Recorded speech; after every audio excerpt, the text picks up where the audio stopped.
G'day everyone, and welcome back to Rolling Conversations this Tuesday night. And we hope you've had a good start to the week, and welcome to everyone joining us online. Today we have a huge figure in the history of wheelchair sports, and particularly in wheelchair basketball. Four-time Paralympian as a player, a Paralympic coach, inductee, recent inductee, in fact, into the Basketball New South Wales Hall of Fame, a beekeeper, Gerry, Hewson, OAM. Welcome to Rolling Conversation. Oh, great. Hi. How you going, guys?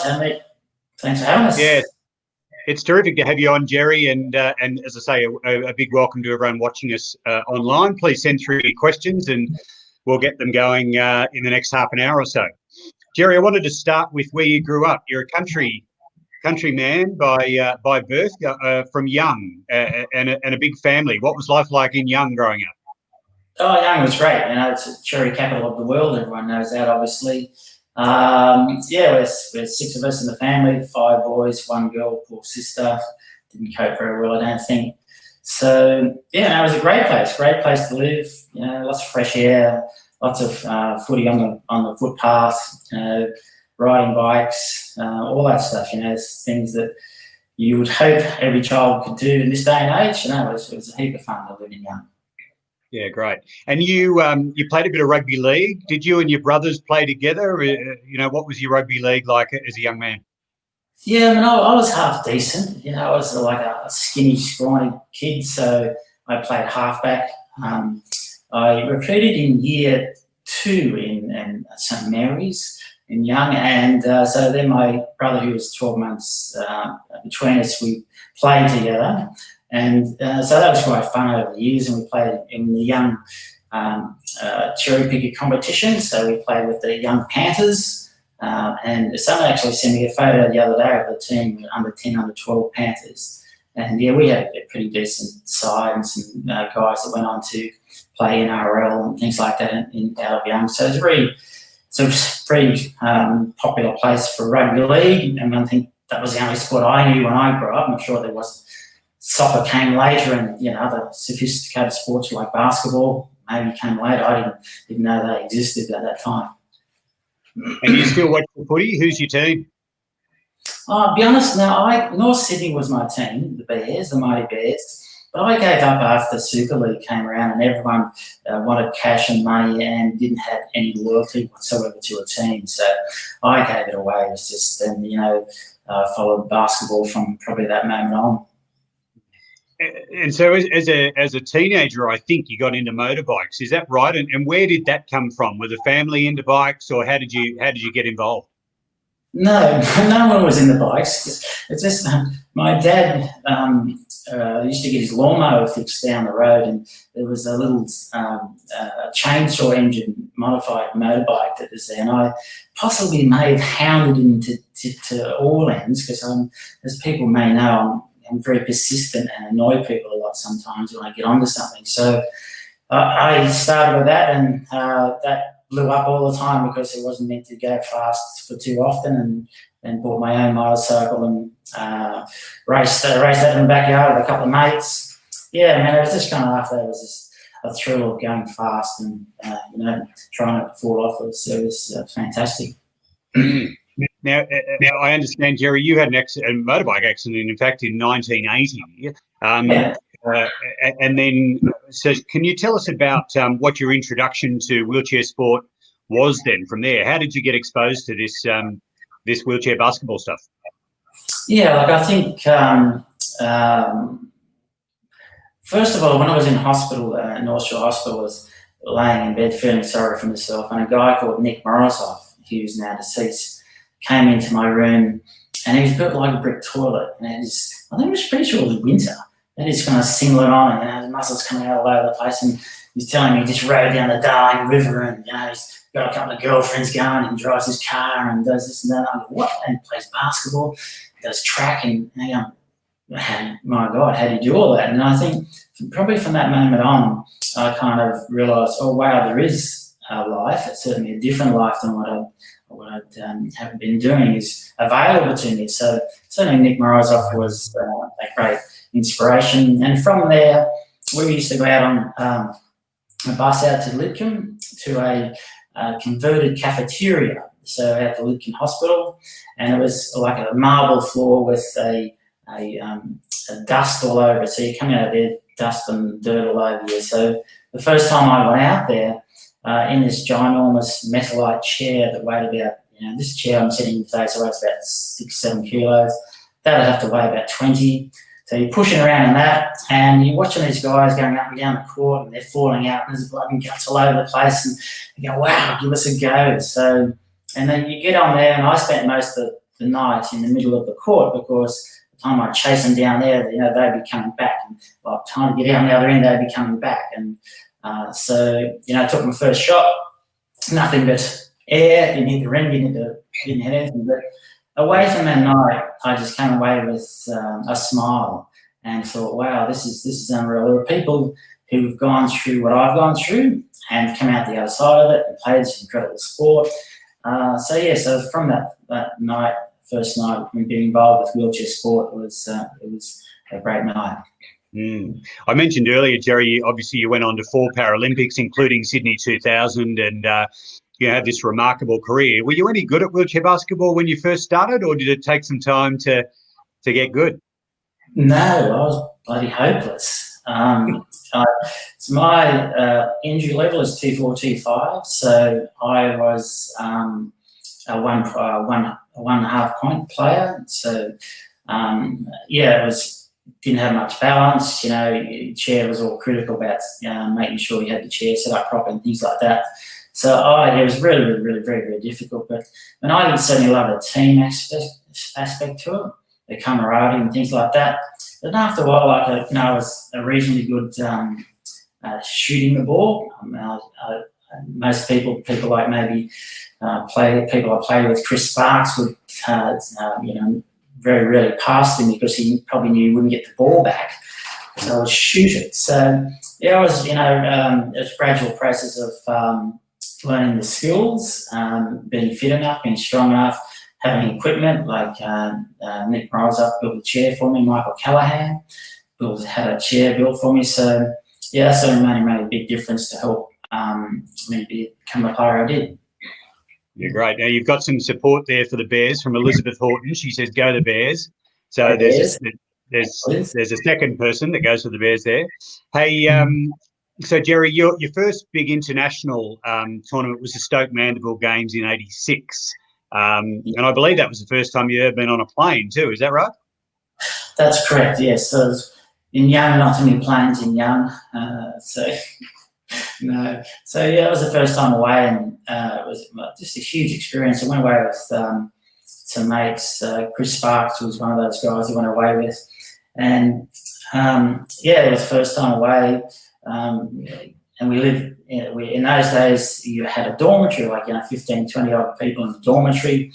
And the people who'd been there before, they for whatever reason, got their bags off the bus and got into this dormitory and got these beds. And I'm going, what are they doing that for? So, I just kind of do it along, find a bed.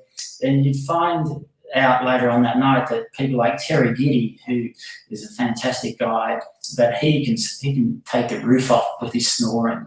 So, you realise, okay, that's why that bed was left there for that rookie. So we went a year later, I didn't get that bed again. So, so it's things like that. There was a great experience. Like in those days in Stoke Mandeville, it was all different sports, and basketball was one of those sports. But after that, the games over that afternoon or that evening, you go to the beer tent. Now, I'm pretty sure that doesn't happen in the Paralympics anymore, but you go to the beer tent and you'd have a beer with your mates, but also with your competitors. And so that was the great side of it, is that, you'd have a chat to them and find out about their lives and what they did, and they kind of didn't really like them that much because, they were from wherever. And in those days, also, the classification system was very different. And at the disco or in the party stuff, you'd see people walking around and going, what? I'm sure those guys were in chairs the whole time. They were in a plane. So there were people from different countries, named countries, that were, in those days, you could fake your disability, fake your classification. So you could say you'd have to get on a line or table and can you move this? No. Can you move this? Can you feel this? No, can't do that. Can you get up? No, can't sit up. And all of a sudden at the end of the tournament, they would be walking around. So that's the classification system soon changed after that. So right. Yeah. So it was fun. Like I won a gold medal first time away. Oh, this is so easy. Like first time away, win a gold medal. How good is that? And so we beat the Poms in the final by a few, so that was even better. Always good beating the Poms. I reckon we bring that beer tent back at the Paralympics. So that sounds like an excellent idea. Let us know if you're watching on whether you agree with us there, but we'll have a chat to Lynn Anderson and see what we can do. I saw Richard Cordes just mentioned my wheelchair racing career. So one of the things, I did a couple of marathons, the Wayne Marathon, 2 hours 40 or something. I was slow as a wet week. But that was one of the other things when I first got out of hospital was the need for speed, and the guy built a chair for me when I was living in Wollongong. So that was the thrill of being able to go fast and go down hills and have no brakes and things like that. Was similar to motorcycle racing, trying to kill yourself. Right. Excellent. Now you go to the 1996 Paralympics in Atlanta. I think that's your first Paralympics, Gerry. And if I'm right. No, so in 88 we went to Seoul. In Korea. Well, that's your third then. Gotcha. Yeah. So the first was in Seoul in 88, again with mates like Chris Sparks. And so that was pretty social. In those days, these days you've got to stay in the village, you can't breathe outside the village.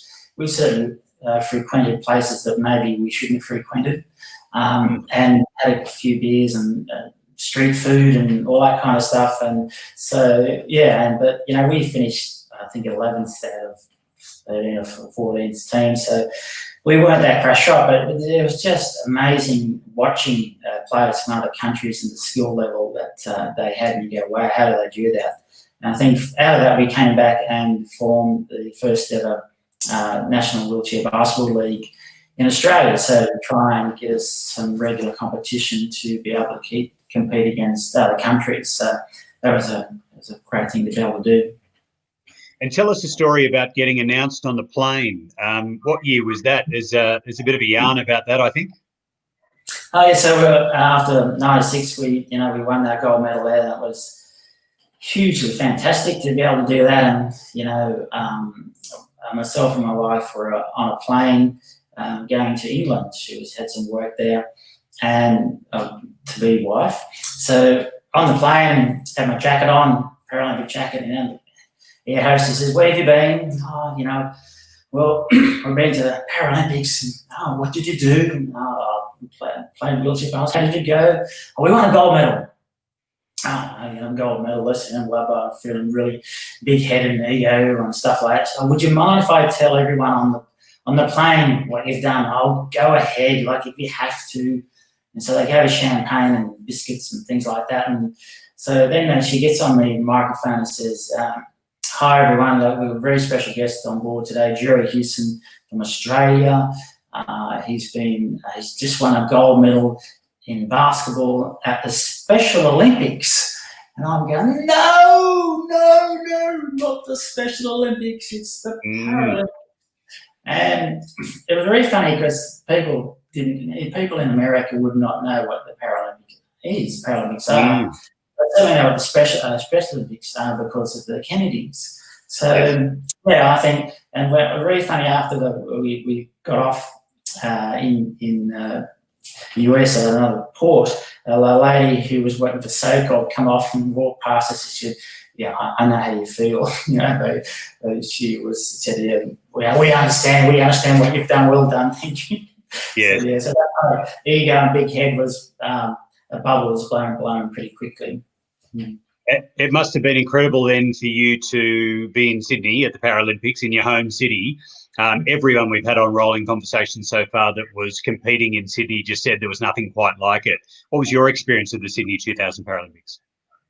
Yeah, well, it was fantastic. We had a newborn child, Thomas, who was about 8 weeks old. So the best thing for me that I did was go into the Paralympic Village. I couldn't hear him cry from that far away, so that was pretty cool. But yeah, like, you know, to have your wife and friends and family and actually see you play, like we're also very lucky. We had a tournament here in Sydney in 1998, the Gold Cup, so for a world championship for wheelchair basketball. So that was kind of a bit of a prelim to it, and that was unreal. That was, you know, just fantastic practice stadiums and things like that. But the Paralympics was just something again above that. It was incredible. You know, you couldn't wheel anywhere without someone, you know, stopping you and signing stuff and doing this and wanting autographs and wanting to know what sport you played, and to have playing the Super down there and have, you know, 20,000 people stacked to the rafters screaming for Australia was truly sensational, and it was a great experience. The opening ceremony, closing ceremony was a lifetime experience, great experience. Yeah, indeed. We've got a message there from Matthew Wells saying, "Thank you, Gerry. You were a huge influence on me and helped me achieve my international career." So Matthew's a referee, and myself a referee maybe didn't get on that well. Okay. And was that about them or you, Gerry? I think it was about me being wrong all the time. I think I was trying to think I was doing the right thing. But no, Matthew, great ambassador for wheelchair basketball and wheelchair refereeing. Ever had maybe one or two run-ins about different decisions, either as a player, as a coach. Another guy called Ross Jewell, who used to be around as refereeing, may have got a bit cranky pants. So I probably can apologise to all referees now that may have said one or two things at the moment that probably maybe I shouldn't have, so hopefully they'll forgive me. There you go. So if you're a wheelchair basketball referee watching on, you've been officially apologised to by Gerry Hewson. Gerry, you mentioned your wife earlier. Now, there's a couple of things I want to pick up on here. The first of which is, before we came on air, you actually told me that you met your wife at Kevin Betts Stadium on one of those very special basketball nights. Tell us about that. Well, love meets at Kevin Betts Stadium, and I would say for most people, doesn't everyone go there to meet love? And what about from now on, they do, yeah. Yes, yeah. No, I was very fortunate to meet Louise out that way. She came out, she was a design student doing design and wheelchair design, and also physical design of houses and things like that. So she came out and said that, she wanted to talk to Gerry Hewson, because I was organising the Thursday nights out there. And on that particular night, I was pretty busy, and I said, you can't talk to this other guy, Kevin Faulkner. So Kevin, who's down in Tassie, and he's also an archer, representing Australian archery. So she went and had a chat to him, but actually played that night and came back, and he kind of struck up a bit of a conversation and relationship from then, and thank God I did. There you go. Love blooms at Kevin Betts Stadium. Well, we're going to change the website now and introduce a new logo. And the second thing I wanted to pick up on, Gerry, and I would discourage anyone from Googling this, is on your Wikipedia page, and I've got to read this out. Okay. It says, in 2007, a nude picture of Hewson and his pregnant wife was displayed at the Museum of Sex in New York City as part of an exhibit called Intimate Encounters. That's apparently correct. Okay. Yeah, so I'm not sure where that was. So what year was that? It says here, I mean, it's Wikipedia, so it's true. Yeah. It says 2007.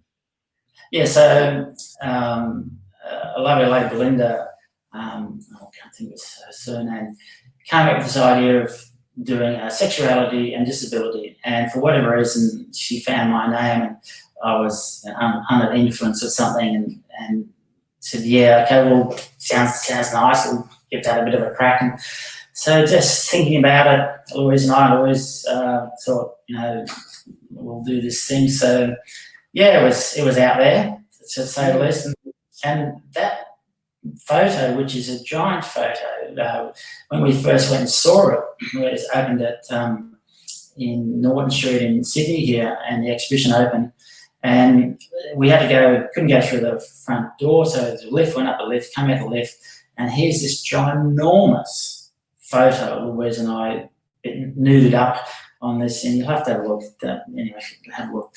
So, right in front of us, and at that time, Tom was born, so Tom was in the pram, so we were wheeling him around. So, this is Thomas, because the picture was called Anne Thomas, Louise being 9 months pregnant. So, yeah, so that's came back the other day. So, for whatever reason, Linda contacted me and said, "Oh, I've got a print." I said, "Oh, fantastic." It's rolled up and things like that. But she came back with the actual photo, like actual frames, 6x3, I know, it's a massive thing. And so it's sitting wrapped, ladies and gentlemen, wrapped in our lounge room, and it probably will be wrapped forever, because our boy's going, "Dad, no, you can't put that, no. What about above your bed? What about above your bed, Thomas? No, that's not going to work, Dad. What about above where the kids go? And no. So, yeah, that was an experience, to say the least. And yeah, so it's something you do and think, maybe not. There you go. So I can imagine the questions have gone quiet. I imagine that's everyone Googling images of you there, Gerry. The only other suggestion I have, though, is that given it all started at Kevin Betts, whether we hang it in the foyer at Kevin Betts Stadium, but we can have a chat about that later. Good idea. Just an idea, inspire the next generation. Gerry, you're a father of 3. So question without notice, because I've done this a couple of times. Have you got any dad jokes that are any good? Because I need some help. No, I'm not. No, I don't have any dad jokes. I'm not very good at dad jokes. No, sorry. No, I'm not either. That's fine. But in doing a bit of research for tonight, you were a house husband, were you not, or the primary carer of your sons? That must have been such precious time to be able to spend with them. So many men, and decreasingly so, thank goodness, but so many men of an era wouldn't have got much time with their sons growing up. You must have had some very precious years with them. Yeah, for sure, man. At the time, it was just hard work and bloody annoying, really. But no, it wasn't. It was great. Our mission each day for myself and my boys to go out and find a new playground or get outside and do something. So, I was very, very, very fortunate to be able to, at the time, coach.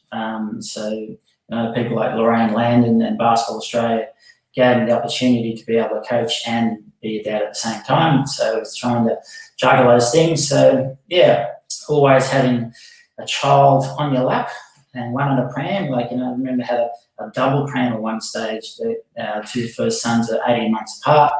And down in Melbourne, getting the pram out of throwing the kids into the pram, wheeling you into the stadium, and then training the gliders at the same time.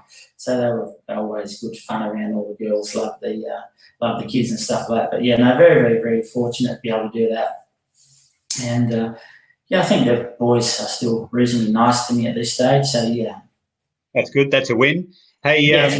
I mentioned at the start you went on to be a Paralympic coach. You referenced that there. I wonder, how do you think people that played in your teams would describe you as a coach? What sort of words do you reckon they might use? And then we'll see what they say by the comments as well, see if we can back it up. I suppose passionate would be the first one.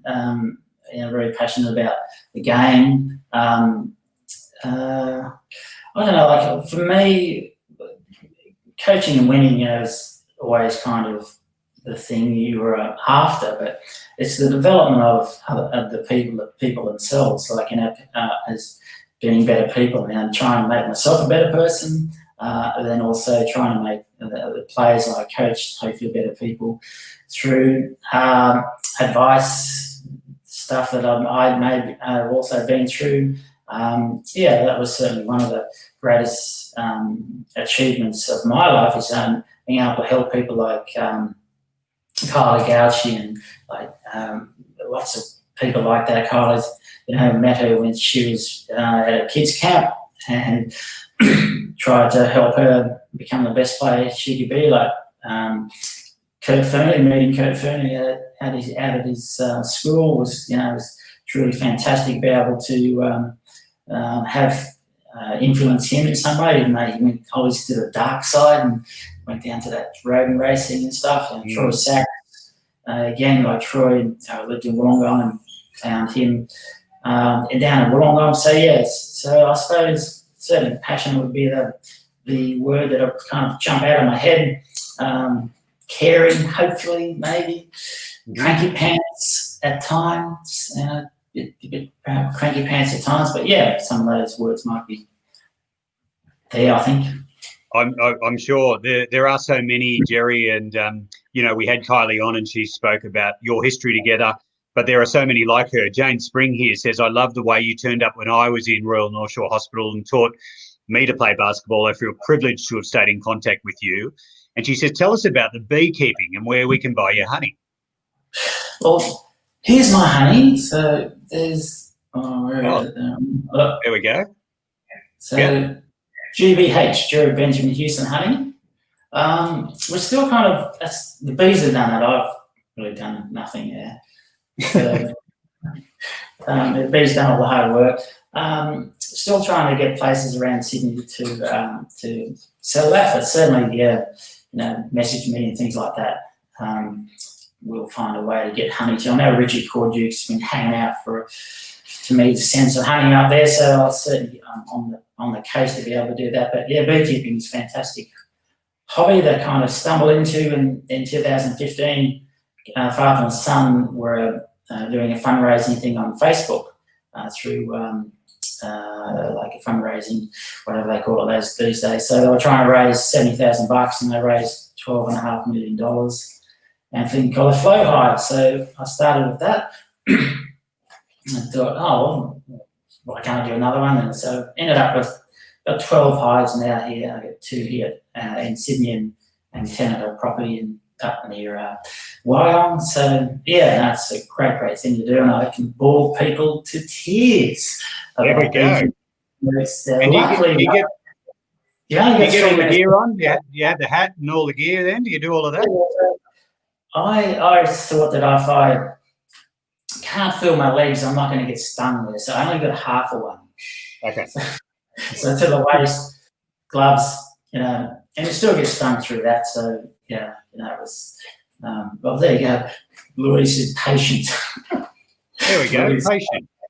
So Louise Savage says, thank you for all the coaching you did with me. I would never have been half the player without you. So a lovely message from Louise. And also we had Kylie up there saying you were a hard taskmaster, but you always wanted to be the best. Yeah. I think those girls are lovely. No doubt about that. Aren't they? Lovely comments coming through. Now tell me, Gerry, on the topic of beekeeping, you mentioned that Kurt Fernley called you for some advice recently on the bees. Is that right? Yeah, so he wants to be a beekeeper, and I did message him saying, Kurt, do you remember I was very passionate about basketball, beekeeping's worse. So he did send a smiley face back after that saying that was pretty cool. So yeah, he's starting to get into beekeeping, which is fantastic. We need more beekeepers out there, and if anyone needs a hand to get into it, I'd love to help them here in Sydney or wherever. Yeah. There we go. Well, if you're interested in bees, let us know, and we'll put you in touch with Gerry. And we want to know where we can buy that honey, Gerry, as well. So we'll stay in touch. There was a message there, and I hope I pronounced this fellow's name. Cohen Jansen says Gerry even recruited some Dutch guy to come and play in Sydney. Is it Cohen? Am I pronouncing that right? Kun. Yeah, Kun Jansen. He's not a bad player. He's half decent. He's a fantastic player and a lovely person. And his wife, Donna Ritchie, lovely people. And Kun, we played against him in the quarterfinal in Atlanta, and we thrashed them. I think Kun by 1. I think it was 1. We beat him by 1. So that was a thrashing, obviously. And that was. Yeah, I was thinking the only time we ever beat them. Like, they were a fantastic team. He was a fantastic player, but he came to Australia and I played with him. We won a couple of championships together doing that. So, and also coached him, and just tremendous player, lovely person. There you go. Another person you had a big impact on, Sarah Stewart, and we're almost out of time. But a quick question from Sarah, and she says some lovely things about you there as well. But how did you find the transition from athlete to coach? That's a good question to finish on. Yeah, well, it's very, very, very challenging. Like and Sarah, like just a fantastic person and fantastic athlete. Very, very difficult. As a player, it's all about you. It's all about you. You're just going to worry about yourself. Piece of cake.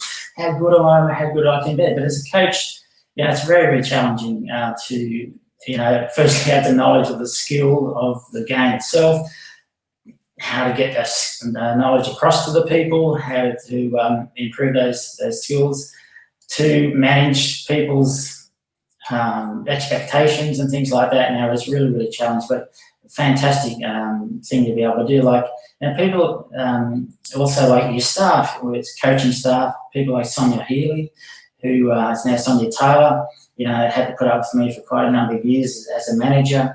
Like, all those people along the way that certainly helped me. And Nick, if I could just say, like, without wheelchair sport, the stuff I've done, I wouldn't be here. So really appreciation to wheelchair sport for being around for so long and hanging in there and trying to do the best with all the certainly the lack of resources and money that wheelchair sport get. APC, Australian Paralympic Committee, as I said before, Basketball Australia, like Lorraine Land and people like that have helped myself and many, many, many other people do what they love to do, which is great. Yeah, it's a wonderful community, Gerry. I agree. And we're about to finish up, but I must say, when you started Wheelchair Sports, I've been with the organisation since January of last year.